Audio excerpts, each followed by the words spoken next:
अस्सलाम वालेकुम फ्रेंड्स, क्या हाल है आपका। उम्मीद करता हूँ कि आप सब ठीक ठाक होंगे, फिट फाट होंगे और आपके बर्ड भी अच्छी तरह ब्रीड कर रहे होंगे। तो आज की मेरी वीडियो का जो टॉपिक है वो है कबूतरों के लिए गर्म पानी बनाने का तरीका। क्योंकि आजकल सर्दी हो गई है, जिसकी वजह से कबूतर जो हैं वो थोड़े सुस्त हो जाते हैं और वो एक जगह बैठे रहते हैं। ये मेरे आप कबूतर देख सकते हैं, ये काफ़ी माशाल्लाह हेल्दी और एक्टिव हैं। पहले ये भी जो है ना बिल्कुल सुस्त होकर बैठे रहते थे।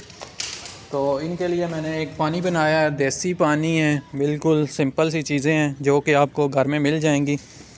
तो ये आप अपने कबूतरों को ज़रूर दें, ये सर्दी से बचाएगा और आपके कबूतर जो हैं वो सुस्त नहीं होकर बैठेंगे और उनको जो है वो बीमारियों से भी बचाएगा। अगर उनकी पोट बांध है, क्योंकि सर्दियों में अक्सर जो मसला हो जाता है वो पोट का हो जाता है। पोट बांध की वजह से या फिर गले में जो रेशा हो जाता है उसकी वजह से कबूतर बीमार होना शुरू हो जाते हैं और वो फिर ज़्यादा जो है बीमार होते होते वो मर भी सकते हैं। तो इसलिए आपने कोशिश ये करनी है कि सर्दियाँ भी स्टार्ट हैं तो ये वाला पानी आप बना लें। मैंने तो ये पानी बना के रख लिया है, अभी कुछ दिन पहले भी इनको मैंने दिया था, तो उस टाइम तो मुझे ये वीडियो बनाने का याद नहीं रहा। अभी दोबारा से मैं आज फिर इनको देने लगा हूँ। तो ये आप बना के एक ही दफ़ा रख लें तो बड़ा आपके काम आएगा।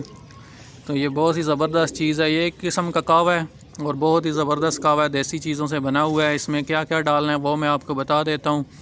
बाकी अगर आपके कबूतर ज़्यादा हैं तो उस हिसाब से आपने इनकी मिकदार ले लेनी है। मेरे कबूतर तो बिल्कुल थोड़े से हैं तो इनके हिसाब से मैंने बनाया था। ये तकरीबन 1.5 लीटर पानी का मैंने बनाया था। तो अगर आपके कबूतर ज़्यादा हैं, आप 5 लीटर 6 लीटर जितना भी आप चाहें उस हिसाब से डाल लें। तो इसमें कोई भी ऐसी चीज़ नहीं है जो कि कबूतरों को जो नुकसान पहुंचाएगी। ये सारी चीज़ें देसी हैं, घर में जो इस्तेमाल होती हैं वही हैं। तो आप ये बना लें जितना भी पानी आपने बनाना है और एक दफ़ा बना के रख लें। उसके बाद आपने सर जब भी पानी डालना है इसका 1 कप आप डाल लें और बाकी सादा पानी डाल लें। तो ये बहुत ही ज़बरदस्त चीज़ है। तो इसमें डालना क्या क्या है वो मैं आपको बता देता हूँ। इसमें सबसे पहले जो आपने चीज़ डालनी है वो है काली मिर्च। काली मिर्च मैंने तो 1 चम्मच डाली थी, ठीक है जी, काली मिर्च। उसके अलावा लौंग जो हैं वो आपने डाल लेने हैं, वो भी तकरीबन इतने ही हों, कोई 10-12। उसके अलावा आपने जो सफ़ेद ज़ीरा है वो ले लेना है। इसके अलावा अजवाइन अजवाइन आपने डाल लेनी है। उसके अलावा आपने इसमें पुदीना डाल लेना है। इसके अलावा आपने अदरक, इसके अलावा लहसुन, इसके अलावा गुड़, ये चीज़ें आपने डाल के, तो इसके अलावा आपने नारदाना अगर मिल जाए वो भी डाल सकते हैं, अगर नहीं भी मिलता तो कोई मसला नहीं है, तो वो भी आप डाल लें। इसके अलावा बाकी तो कोई ऐसी चीज़ नहीं है जो बची हो। तो ये सारी चीज़ें आपने अपने कबूतरों के हिसाब से डाल लें। अगर थोड़ी बहुत ज़्यादा भी हो जाएं, कम हो जाएं तो कोई मसला नहीं है, क्योंकि ये कबूतरों को जो है वो कोई मसला नहीं होगा इंशाल्लाह। क्योंकि जब आपने सादे पानी के साथ फिर मिक्स करके देनी है तो आपके कबूतरों को कोई मसला नहीं होगा, आपके कबूतर इंशाल्लाह हेल्दी और एक्टिव रहेंगे। तो ये चीज़ें सारी आपने डाल के पानी में आप 1.5 लीटर पानी डाल लें। मैंने तो एक चम्मच लिया था इन सारी चीज़ों का।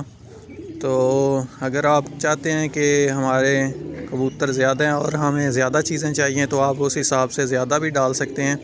और पानी आप जो है 5 लीटर का लें, उसमें आप डाल के इनको अच्छी तरह आपने बॉयल करना है, आपने चूल्हे पे रख देना है इनको।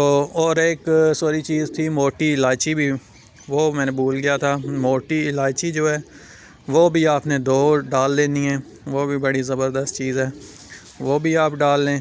उसके बाद आपने इनको सारी चीज़ों को डाल के और फिर आपने इसको चूल्हे पे रख देना है। आपने अच्छी तरह इसको बॉयल करना है, उबलता रहे आधा घंटे तक तकरीबन आपने इसको उबलते रहना चाहिए। इसके बाद जो भी पानी बचेगा उसको आपने उतार लेना है और उसको ठंडा करके किसी बोतल में बंद कर दें, बोतल में रख लें। और जब भी आपने पानी डालना है तो 1 कप आप इसका दें और बाकी जो है वो सादा पानी आप इनको दे दें। एक दिन में आपने 1 दफ़ा ही डालना है, उसके बाद आपने 2-3 दिन इनको छोड़ के फिर दोबारा वही आप डालें। तो इंशाल्लाह आपके कबूतर जो हैं वो सुस्त नहीं होंगे, उनको सर्दी जो है वो नहीं लगेगी और हेल्दी एक्टिव रहेंगे इंशाल्लाह आपको ये इस चीज़ का बड़ा फ़ायदा होगा, सर्दी से ये बचाएगा। तो ये काम आपने ज़रूर कर लेना है। ये घर में आपको सारी चीज़ें मिल जाएंगी, इतना मुश्किल काम नहीं है। तो ये कवा आप बना के ज़रूर रखें और अपने कबूतरों को दें, तो इंशाल्लाह आपके कबूतर जो हैं हेल्दी एक्टिव रहेंगे। तो यही थी आज की छोटी सी मेरी वीडियो। उम्मीद करता हूँ कि आपको मेरी वीडियो जो है वो पसंद आई होगी। अगर आपको मेरी ये वीडियो पसंद आई है तो इसे ज़्यादा से ज़्यादा लाइक, शेयर और मेरे चैनल नोमी के पैरट को सब्सक्राइब ज़रूर करके जानें। दुआओं में याद रखिएगा, अपना ख्याल रखिएगा। अल्लाह हाफिज़।